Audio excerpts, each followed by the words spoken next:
If you want to learn good English, you have to memorize some chart. Suppose conjugation of verbs. In English grammar, it is very important chapter.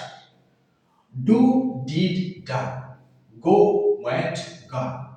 See, saw, seen. Write, wrote, written. read.